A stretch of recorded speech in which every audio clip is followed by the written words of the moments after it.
Hello friend, बहुत सारे लोग कमेंट कर रहे थे कि सर लैपटॉप लेना चाहिए या फिर डेस्कटॉप लेना चाहिए। तो मैं यहाँ पे आपको दिखा देता हूँ। ये मेरा डेस्कटॉप कंप्यूटर है और ये मेरा लैपटॉप कंप्यूटर है। तो आपको क्या लेना चाहिए?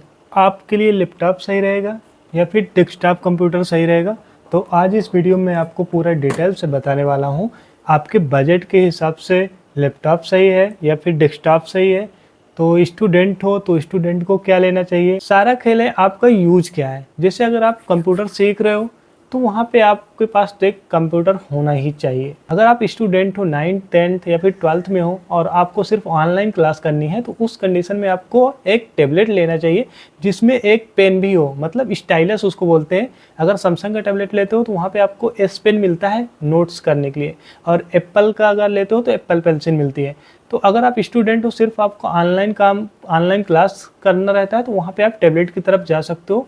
और अदरवाइज अगर आपका कोर्स ही कंप्यूटर का है तो वहाँ पे आप लैपटॉप ले लो, ज़्यादा बेटर रहता है, जिसको आप अपने इंस्टीट्यूट में ले जा सकते हो, कॉलेज में ले जा सकते हो और आपका सारा काम आपके लैपटॉप पे हो जाएगा। और अगर आपके पास बजट कम है और अगर आप चाहते हो कि 10 से 15 हज़ार या फिर 20 हज़ार में मुझे कोई कंप्यूटर मिल जाए तो उस कंडीशन में आप अपना डेस्कटॉप की तरफ जा सकते हो। डेस्कटॉप में क्या है कि आप अपने चीज़ों को अपने ज़रूरत के हिसाब से अपग्रेड कर सकते हो। जो कंप्यूटर आपका 10 से 15 हज़ार का बन के रेडी हो जाता है, जो काम कर देगा ना, वही काम आपका 25 से 40 हज़ार का जो लैपटॉप होता है, 30 से 40 हज़ार के लैपटॉप वो भी सेम वही काम कर पाते हैं।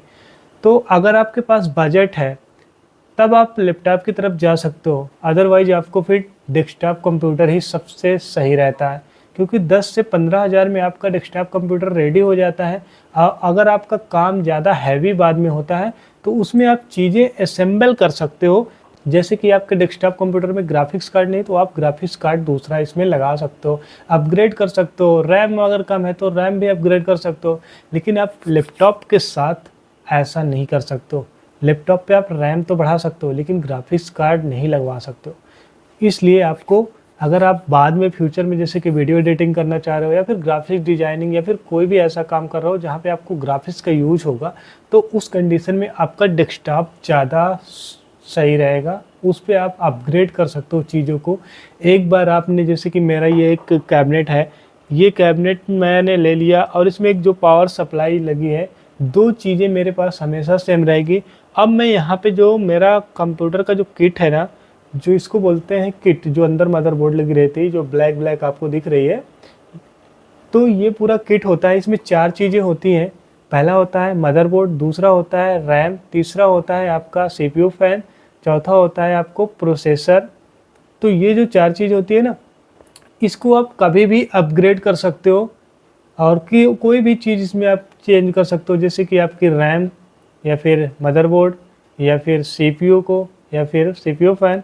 तो ये 4 चीज़ जो होती है ना, इसको आप अपग्रेड कर देते हो ना तो आपका कंप्यूटर पूरा पूरा अपग्रेड हो जाता है। मतलब पूरा कंप्यूटर ही आपका नया हो जाता है। जैसे कि मेरे कंप्यूटर में अभी लगा है i5 3rd जनरेशन का, इसमें लगा हुआ है सीपीयू। अगर मुझे इसको i5 12 जनरेशन का बनाना है ना, तो बस मुझको यहाँ पे इसी कैबिनेट में मैं i5 12 जनरेशन इसमें असेंबल करवा सकता हूँ। मुझे ये वाली किट जो इसमें लगी है उसको निकालना पड़ेगा और इसकी जगह पे i5 12 जनरेशन की किट मुझे लगानी पड़ेगी, या फिर i5 को प्रोसेसर में बाई करता हूँ और उसके बाद रैम और मदरबोर्ड और उसके साथ सीपीयू फैन में चेंज कर दूंगा। और मेरे पास इसमें क्या चेंज नहीं करना पड़ता आपको सीपीयू में, वो भी बता देता हूँ। अगर आप कंप्यूटर लेते हो तो उसमें आपको 3 चीज़ें नहीं चेंज करनी पड़ती अपग्रेड करते टाइम पे। जैसे कि एसएसडी हो गया, आप जैसे 500 जीबी की एसएसडी ले लिए हो तो वो सभी में वर्क करेगी। और जैसे कि आपका जो कैबिनेट है वो तो चेंज ही नहीं होगा। और उसके बाद फिर आ जाता है पावर सप्लाई। पावर सप्लाई अगर एक बार आपने अच्छी ले लिया ना तो आपको 500-600 वाट की पावर सप्लाई आपने लगवा दिया ना, तो आप कोई भी कंप्यूटर उसमें अपग्रेड करते रहो, कुछ भी ग्राफिक्स कार्ड लगाओ या फिर कोई भी मदरबोर्ड चेंज करो, कोई प्रॉब्लम नहीं होती, वो आपका अपडेट हो जाता है। तो अपग्रेड के हिसाब से अगर लेते हो, अगर जैसे कि अभी आपका बजट कम है और बाद में आपका बजट बढ़ जाएगा, तो वहाँ पे आप इसी में सारी चीज़ें अपग्रेड करते रहो, आपका कंप्यूटर अपग्रेड होता चला जाएगा। लेकिन ये चीज़ आप लैपटॉप के साथ नहीं कर सकते हो, क्योंकि लैपटॉप में कुछ चीज़ें हैं जिसको आप अपग्रेड कर सकते हो लेकिन उसके बाद फिर अपग्रेड नहीं कर सकते हो। जैसे कि अगर आपके लैपटॉप में एसएसडी लगी हुई है या फिर हार्ड डिस्क लगी है तो वहाँ पे एसएसडी आप अपग्रेड कर सकते हो। अगर रैम आपकी मान लो 8 GB है तो उसको आप 16 GB तक ले जा सकते हो। लेकिन अगर आप ग्राफिक्स कार्ड सोचो कि बढ़ा लो, तो ग्राफिक्स कार्ड आप लैपटॉप में नहीं लगा सकते हो। इसलिए लैपटॉप में जितनी चीज़ें आपको मिलती है वही चीज़ें आप यूज कर पाते हो। लेकिन डेस्कटॉप कंप्यूटर में ऐसा नहीं होता। इसमें आप अपनी ज़रूरत के हिसाब से चीज़ों को चेंज कर सकते हो, और आपका जितना बजट है ना उसके हिसाब से आप असेंबल करवा सकते हो कंप्यूटर।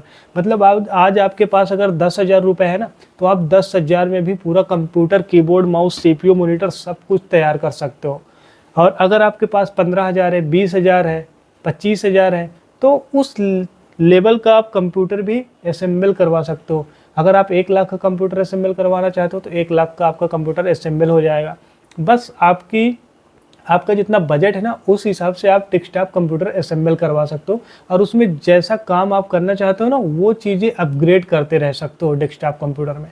तो मैं तो कहता हूँ, अगर आप एक स्टूडेंट हो और आप घर में ज़्यादा कंप्यूटर यूज करते हो ना, अगर आप एक स्टूडेंट हो और आप अपने घर पे ज़्यादा कंप्यूटर यूज करते हो ना, तो आप डेस्कटॉप यूज करो। उस पर आप अपनी ज़रूरत के हिसाब से चीज़ें अपग्रेड करते रहोगे, और जो काम है वो चीज़ आप पूरा कर पाओगे अपने डेस्कटॉप कंप्यूटर में।